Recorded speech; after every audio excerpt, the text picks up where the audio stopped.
button. And don't you just love that?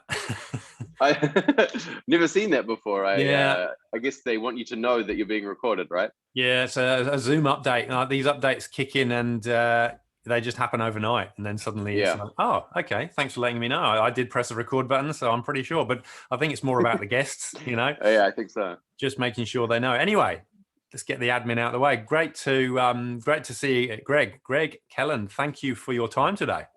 Thanks for having me on, Rich. No, it's great. It's interesting that we actually we connected recently, didn't we?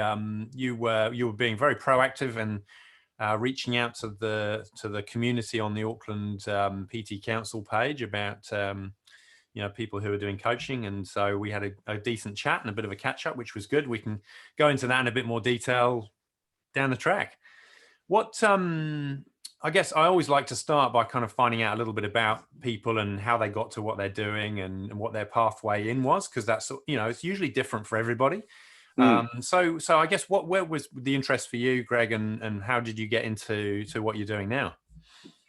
I guess I started working out in the gym when I was 21, and that just sort of came from I don't know, wanting to make my body look a bit better. I wanted to build some muscle and lose some fat, as you do at that age. Yeah. And then I continued working out for years after that. And then after a couple of different career changes, I found myself working in an office job, and I wasn't really enjoying the work I was doing. I quite like being in front of people and having that social aspect of a career. And while I was sitting in my office job, I was while I should have been working, I was writing down workouts and planning all my meals and stuff. So eventually I just thought, why don't I turn my passion for exercise into a career? And went off to NZIHF, and then from there got my first job in the industry, which was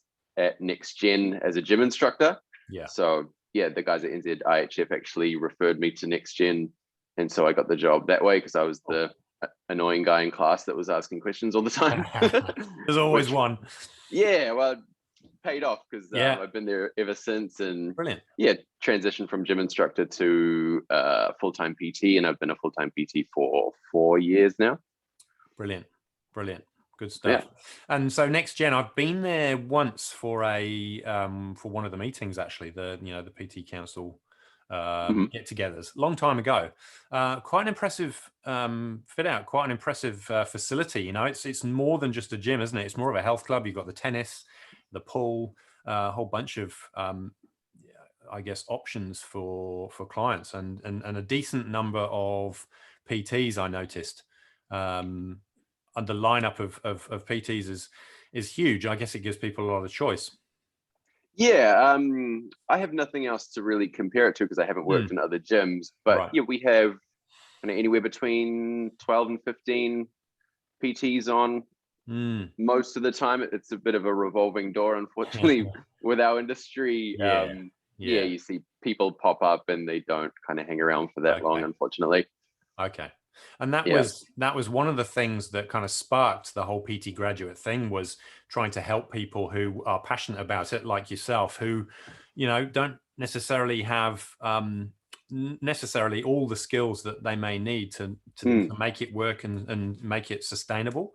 I've heard in your intro you say how to get into the industry and stay in the industry, which is very important. Well, absolutely. And I think, different people get into it for different reasons, right? So, someone might go, I'll just give this a go for a few years, and it may only be a few years. But then you might get people who say that and then go, actually, I love this so much, I want to make a career of it. And that can be a different proposition, because, you then thinking, right, well, how does this work? Am I going to buy a house, or am I going to rent? And how do I make the books balance? And in developing those skills so that you've got that ability to make it a career rather than a short-term thing, which you eventually have to get out of because it doesn't work financially, can be a challenging prospect for some. And so, that was kind of the genesis of PT Graduate, was to provide some support. And, one day would like to, run some programs and some events where people can I guess participate for a day or half a day or whatever it is, and learn some of the things that they may not know, the gaps in their knowledge. Yeah, And I was lucky because I started as a gym instructor, Yep. so I had that kind of base income. Yeah. And I slowly transitioned from gym instructor to PT, bringing down my gym instructor hours while I built up Yeah. my PT hours. Yeah. And yeah, during that time, and still to this day, such a massive learning curve, like going from getting that base knowledge from my qualification to realizing how much I don't know and Yeah. digging into all these different fields. So Yeah. yeah, I was lucky that I had that support while I upskilled. But man, people that get straight into the industry and start out as full-time contractors, that must be difficult. I feel like you almost need kind of another qualification after your original one that teaches you a bit more of maybe the soft skills or the business side of it. Yeah. I couldn't agree with you more. I think that's come up in a number of the conversations that we've had over the years of talking to people, and that whole lead-in process, where you're gym instructing, you build up that ability to connect with strangers, and obviously if they become clients, even better. Seems to be disappearing from a lot of the facilities out there. And I think, is that something that still happens at Next Gen? Is that their process still? It is. So it has changed a little bit since I started.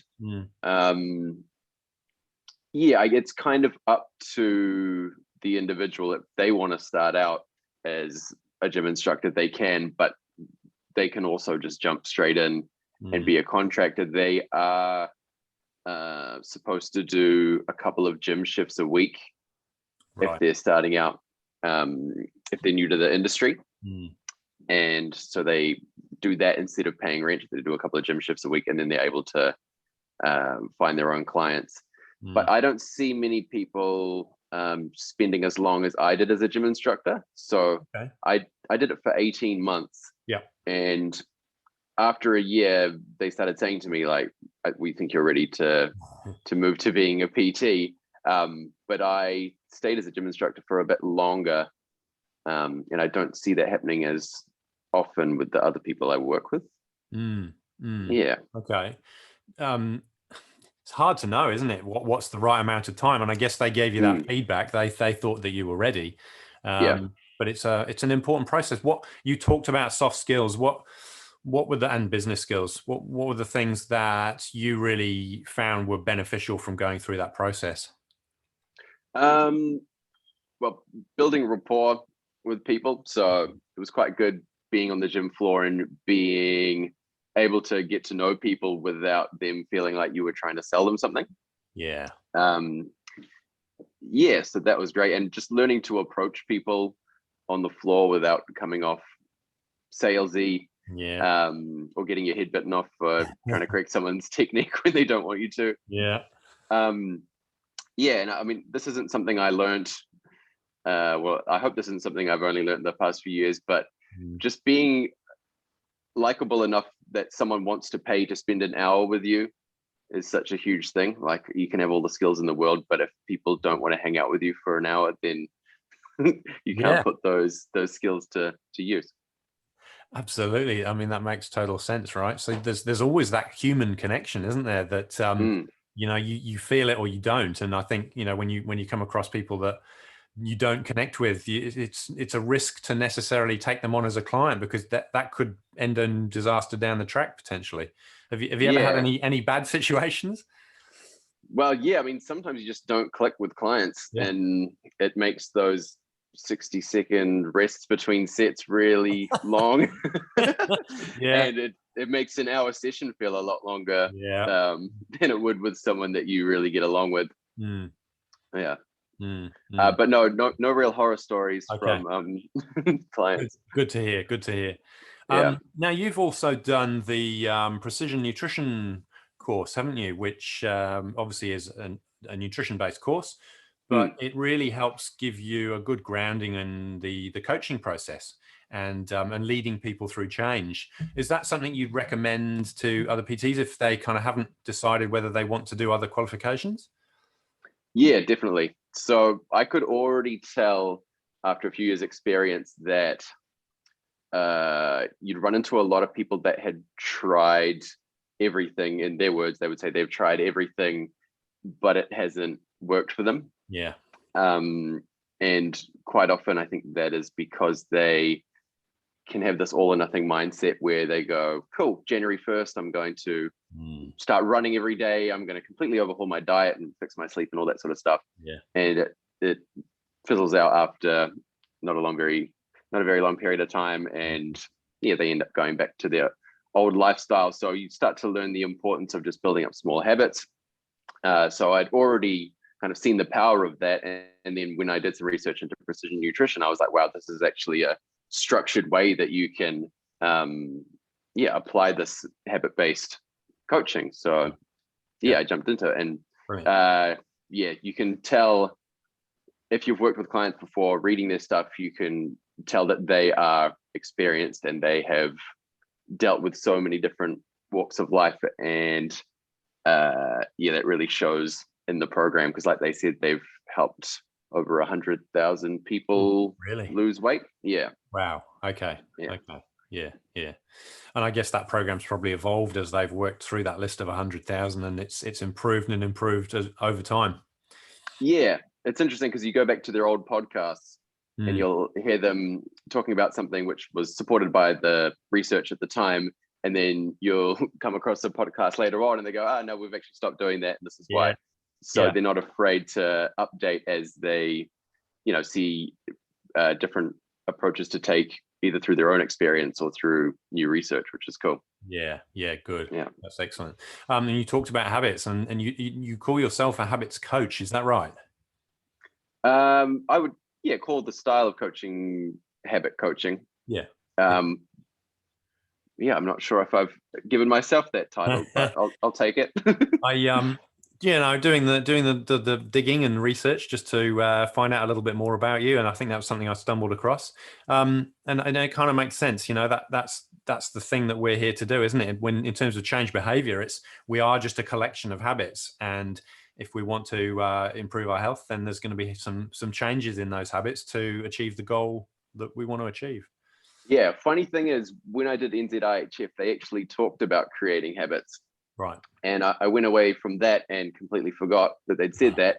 And I delved into this kind of evidence-based approach to losing weight and started telling people to use MyFitnessPal and you have to have this many calories and stuff, until I did more research, came back full circle and realized that they were right all along. So yeah, trust your course. And it's true, isn't it? But at the same time, if it's something new to you, and you may have a skeptical mind, which I know I definitely do. Sometimes I have to do that full circle to experience what else is possible and realize that actually the truth and the best stuff was what was told in the first place. But having done that, you can kind of say that you've been on that research journey and you've looked at other options and other ways of skinning the same cat. And actually the best way is that way. So it can be a useful process, even if it feels like you're going the long way around. Yeah, totally. I mean, no regrets. I guess you have to go through that to improve your skills and be sure that your approach is the best. Yeah. And a bit like precision nutrition, isn't it? You start off doing something in a certain way, but over time you learn more, and so your craft evolves. You get better at what you do. You use different tools, and so what you deliver is an improved version of what it was 1, 2, 3, 4 years prior. Yeah. So I do these 16-week coaching courses. Right. So people are with me for 16 weeks, and every 2 weeks we're working on a new habit. And so I've done 5 of them now, and with every one I've kind of realized what works and what doesn't and made little improvements that way. Brilliant. Yeah, sounds like a good process. So if I was your client and I said, yep, I'm happy to jump on your 16-week program, When I get to week 16 and we're finished, what happens then? Do you repeat the process, but sort of level 2, or what happens there? So I have a Coach Light program, which one of my clients actually came up with the name. So we're still working together, but we're checking in less frequently. So instead of every week, we check in every month. And we're trying to get that person to practice a culmination of all the habits they learned throughout the 16 weeks. Yeah, gotcha. Yeah. Okay, that's cool. So are these people that you may be coaching that don't necessarily see you in the gym? Yeah, so when the first lockdown happened, I went online and got clients that way. So most of the people I work with doing that 16-week program, it's done remotely. Yeah. And now I noticed on one of your social posts was that you've got this messenger tool that you use for your coaching. Is that right? So you're just leveraging technology to enable that connection and that ongoing support. Yeah. So I've came across this thing called ManyChat, which is like a chat bot. And for people that don't know what that is, it's a thing that you set up so that people can receive automated messages from you. Yeah. And those messages come in a sequence that you set up. So Gotcha. I originally started off scheduling emails to come through to people's inbox every morning, but that involved me scheduling all these emails, and it was a lot of work. Yeah. So now that I've got this chat bot, basically I just set it so whatever habit they're on, it's going to send them a message through Facebook Messenger every day with the habit they're supposed to do, a lesson about that habit, and an idea for exercise. And then they use that chatbot to report. So it'll come up with a box saying, did you do your habit? And you say yes or no. Did you do your lesson? Yes or no. Did you do your exercise? Yes or no. And then it sends them their next one. Ooh, I like it. That's really nice. Sophisticated and simple all at the same time.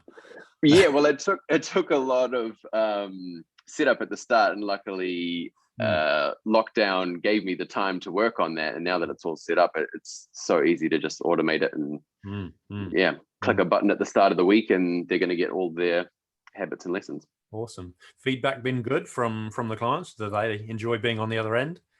Yeah, there's always a bit of a learning curve. So the first habit in week 1, or we call it week 0, is actually the habit of using the coaching platform. Yes. Because I realized without that it doesn't work so well. And I have people of all ages using the system, and not trying to be ageist here, but some of my older clients will struggle a little bit to start with. Yeah. I hear you. That sounds a really neat way of doing it, because again, that comes back to the habits, doesn't it? And you've got that built-in accountability. They either did or they didn't, and they know it's not going to go anywhere. So the only way they can avoid that is by not opening Messenger at any point during their day, which is highly unlikely. Yeah. I'm going to have a look into that, because I like the sound of that. It's working smarter, not harder. I don't know if you caught the news yesterday, but the New Zealand economy is apparently in that same state. So our productivity is pretty poor as a nation, and the message was the loud and clear message was, we need to work smarter, not harder. Okay. And that's a perfect example of working smarter, not harder. You're leveraging technology. There's a little bit of work up front, but then it just multiplies out because you've done the work, and it just gets used as and when you need it each time. Right? Yeah, I actually thought about selling the service of setting up the chatbot. So I went on the Precision Nutrition Facebook forum and I said, hey guys, check this out. I've made this chatbot. If you want me to make you one, let me know. And I was going to charge, for my time. But they took my post down because you're not allowed to sell things. Damn it. It's fair enough, but I mean, it's worth a try. Did you try that anywhere else? No, I didn't, but maybe I could put it on the PT Council Facebook. Yeah.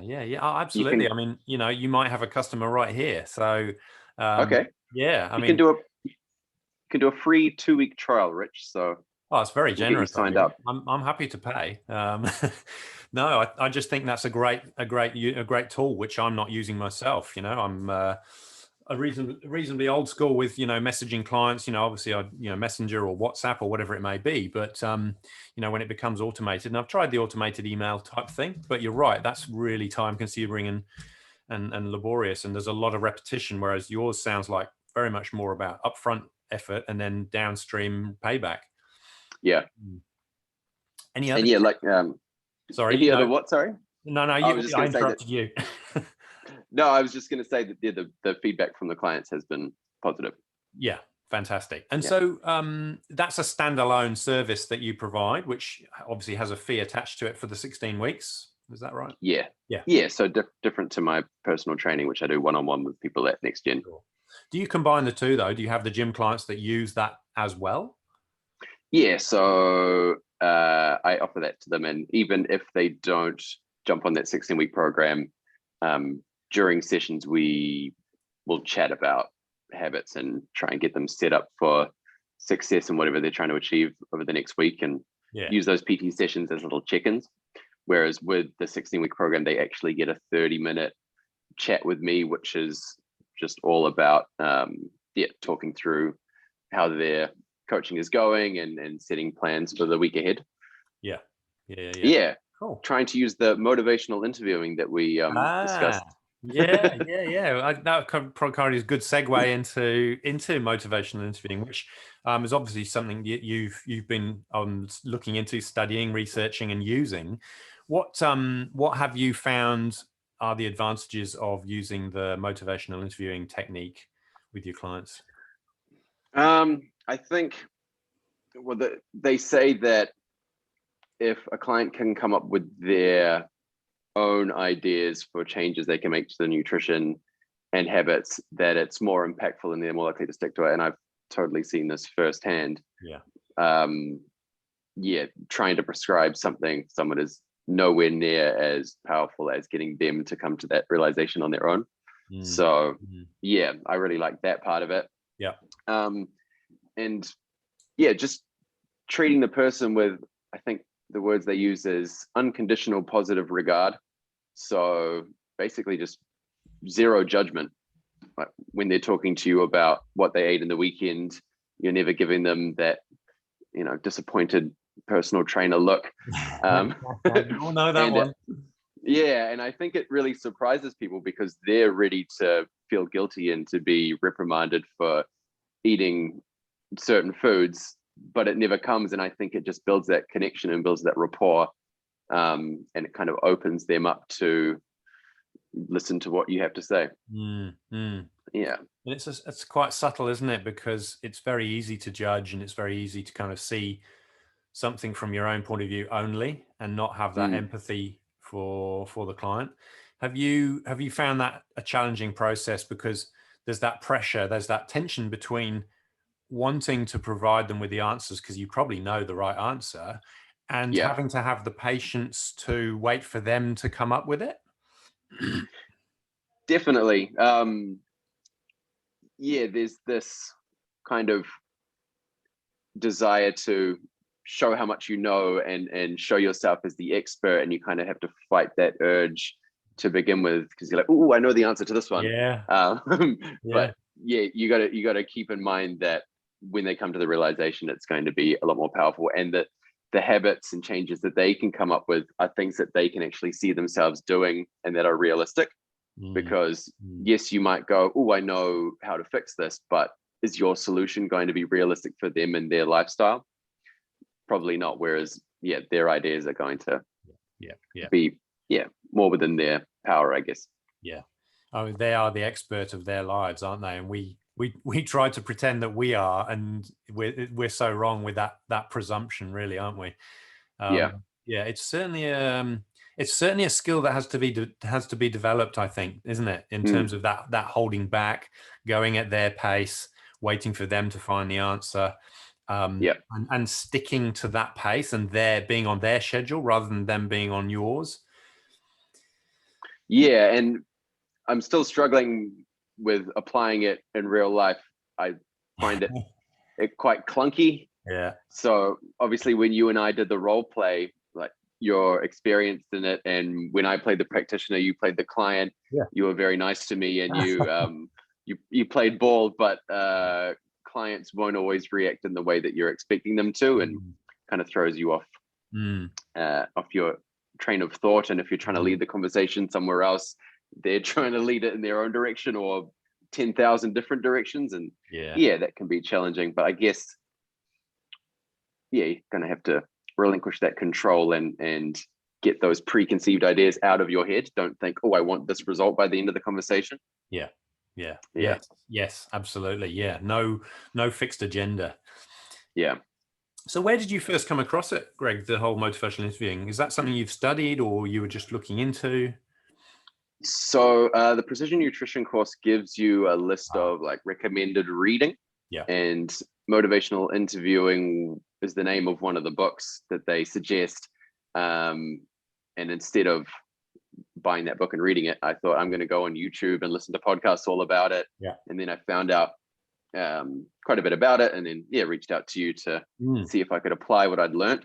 And since then I've bought a book called Motivational Interviewing in Nutrition and Coaching, I think. Okay. So yeah, it's am I actually applied to what I use it for? So I've found that book really helpful. I'm just scribbling. Okay, I can text you the name of it. Oh, that'll be good. I can I'll chuck it in the show notes with any other links like your website or anything that you're keen to chuck in there as well. Yeah, good. So people can find out a bit more about you afterwards.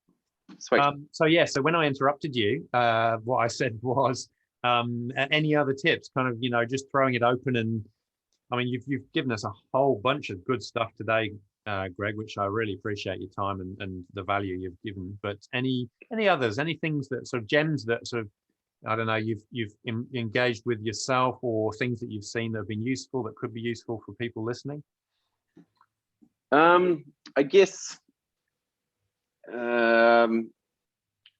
if I think about talking to myself when I first got in the industry, I would remind myself of that saying. I can't remember who said it. People don't care how much you know until they know how much you care. So it's so tempting to go, oh, I've got all this new knowledge, I want to share it with everyone and show them how smart I am. But I think that's the wrong approach, because if you're talking to people about, reps and reserve and, optimum volumes for hypertrophy and BMR and all this stuff, they're not going to retain the information, and they don't really care. If you could spend that time building rapport and getting to know that person and creating that connection, I think that's a better use of your time. Motivational interviewing, they talk about using your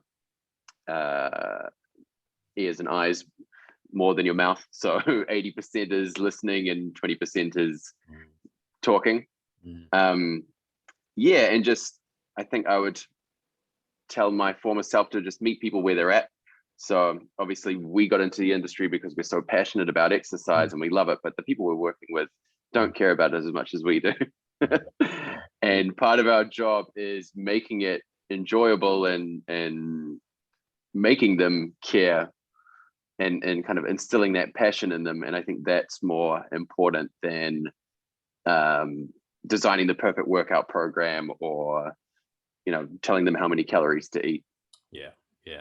I couldn't agree more. I love the way you've kind of put that together, because that really is in essence what it's about. It's about connecting with human beings and not blinding them with science, but just strengthening that connection.